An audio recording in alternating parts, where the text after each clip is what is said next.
नमस्ते बच्चों, मैं हूँ आप सबकी दादी, कहानी वाली दादी। मैं अपने छोटे दोस्तों को कहानियाँ सुनाती हूँ जो होती हैं दादी की जुबानी।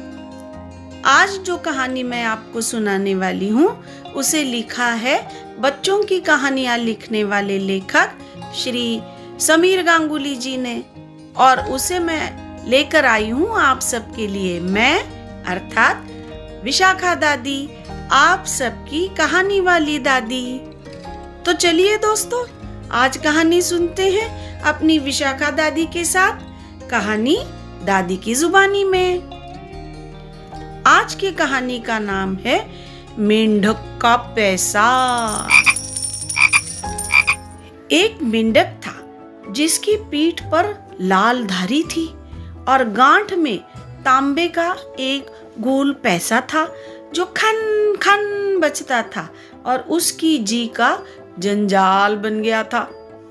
जी का जंजाल इसलिए था क्योंकि मेंढक उस पैसे को खर्च नहीं करना चाहता था, मगर जंगल में दो दुष्टों की नजर हमेशा उस पैसे पर रहती थी। ये दो दुष्ट थे, चूहा और कौवा।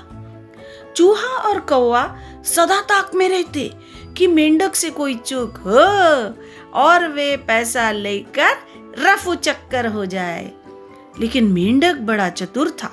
वह अपने दोस्त कछुए की मदद से चूहे और कौवे को सदा बेवकूफ बनाता था। उसके ये मित्र कभी अफवाह फैला देते थे कि मेंढक ने अपना पैसा सांप के बैंक में जमा करवा दिया है, या फिर चील की लॉटरी में पैसा लगा दिया है, या कभी कुछ। इधर मेंढक की एक बड़ी कमजोरी थी। उसे फुर्सत के समय पैसा उछाल कर खन खनाने में बड़ा मजा आता था, और इसी से चूहे और कौवे को भनक पड़ जाती थी कि पैसा तो मेंढक के ही पास है। बस फिर एक बार शुरू हो जाती मेंढक का पैसा हड़पने की चालें। इस तरह कई साल बीत गए। बार बार मुंह की खाकर चूहा और कौवा ज्यादा गुस्से से भर गए। उन्होंने पानी में रहने वाले और तालाब में नम्बरी बदमाश कीकड़े से दोस्ती की और उसे भी अपने दल में शामिल कर लिया। अब तीनों ने मिलकर तय किया कि अगर मेंढक का पैसा चुराया नहीं जा सकता तो क्या छीना तो जा ही सकता है, तो क्यों ना हम छीन ले। बस फिर क्या था, जब देखो तब तीनों मेंढक के पीछे पीछे चलते रहते। मेंढक रुकता तो वे भी रुकते, मेंढक चलता तो वे भी चलने लगते। मेंढक को भनक हो गई थी कि तीन दुष्ट आप कुछ करके ही दम लेंगे। सो एक दिन वह तेजी से तालाब की ओर बढ़ने लगा ताकि कछुए से सहायता मांगी जा सके। इधर मेंढक तालाब पर पहुंचे इससे पहले कीकड़ा और चूहे ने उसे घेरने की कोशिश की और कौवा ऊपर से झपटने की तैयारी भी करने लग गया। यह देख मेंढक ने रास्ता बदल दिया, तेजी से झाड़ियों की ओर दौड़ने लगा ताकि खरगोश से सहायता ली जा सके। पर अफसोस, झाड़ियों में खरगोश का कहीं अता पता ही नहीं था, जबकि चूहा, केकड़ा और कौवा उस पर चिल्लाते हुए टूट पड़ना चाह रहे थे। वह घबराकर एक बड़े से पत्थर के नीचे जा छिपा। घबराहट में कुछ न सूझा तो उसने अपने मुंह में डाल दिया पैसा।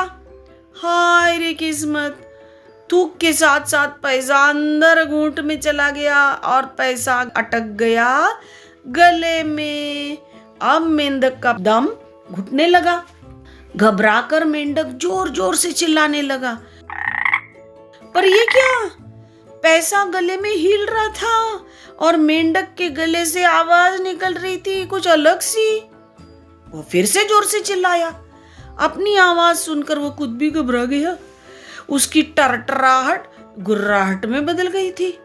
उसकी आवाज तो भेड़िए से भी भयंकर बन गई थी। इस भयानक आवाज को सुनकर कौवा और चूहा और केकड़ा भी दुम दबाकर भाग निकले और उनने दूर तक मुड़कर भी पीछे नहीं देखा। उधर उस झाड़ी में एक सांप रहता था जो उस समय अपनी कीचुली उतार रहा था।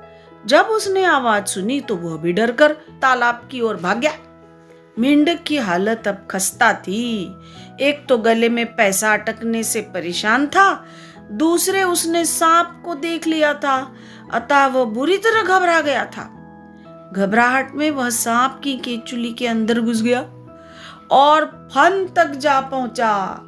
संयोग से उसे झाड़ी में ही सही एक कांटा मिल गया, जिसे मुंह में डालकर वह पैसा निकालने की कोशिश करने लगा। भयानक गुर्राहट की खबर तेजी से जंगल भर में फैल गई। फिर तो झुंड के झुंड उस झाड़ी की ओर तेजी से बढ़ने लगे। इधर खरगोश और कछुआ भी मेंढक को खोजते हुए जब वहां पहुंचे तो फुदकती केंचुली और लंबे डंक वाले गुर्राते जानवर को देखकर उन्हें भी आश्चर्य हुआ। तभी शेर भी वहां पहुंचा। सभी जानवर भयभीत थे।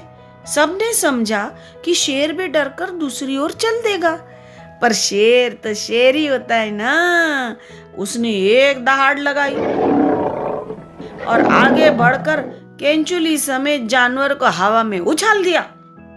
सबने देखा कि केंचुली के हवा में उछलते ही उसमें से छिटक कर एक मेंढक धप से नीचे जमीन पर गिर पड़ा और उसके पीठ के बल गिरते ही पैसा निकलकर जमीन पर खन से बज उठा। सब हैरान, लेकिन मेंढक को बड़ा आराम मिला। उसने झट से आगे बढ़कर अपना पैसा उठाया और उसकी धूल झाड़ने लगा। जब शेर ने उसे पूछा तब मेंढक ने सब कुछ सच सच बता दिया। शेर जंगल का राजा था ना, उसके सामने झूठ कैसे बोले।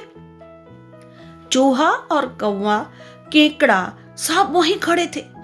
अपना नाम सुनकर डर गए, खिसकने लगे, पर भीड़ ने उन्हें भागने नहीं दिया। उनको पकड़कर शेर के सामने लाया गया। फिर उनकी खूब पिटाई हुई। किसी ने एक थप्पड़ मारा तो किसी ने 4 थप्पड़ मारे। और जानते हो उस पैसे का क्या हुआ? क्या मेंढक ने उस पैसे से सबको दावत दी या फिर सांप के बैंक में उसे जमा करा दिया? अजी नहीं, वह पैसा तो आज भी मेंढक के पास है। मेंढक आज भी मस्त है उसकी खन खन खन सुनने में। कभी किसी मोटे लाल धारी वाले मेंढक को देखो तो दूर तक उसके पीछे पीछे जाना। क्या पता थोड़ी दूर बाद वह अपना पैसा खन से गिरा कर बजा कर दिखा देगा। तब तो समझ लेना कि हाँ, यही वो मेंढक है, पैसे वाला मेंढक। कैसी लगी कहानी बच्चों? बड़ी मजेदार थी ना, मेंढक की और पैसे की। मुझे तो बड़ी अच्छी लगी।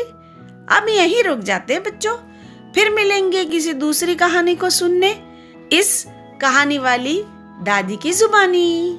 तब तक अपनी विशाखा दादी की ओर से आप सबको बाय बाय।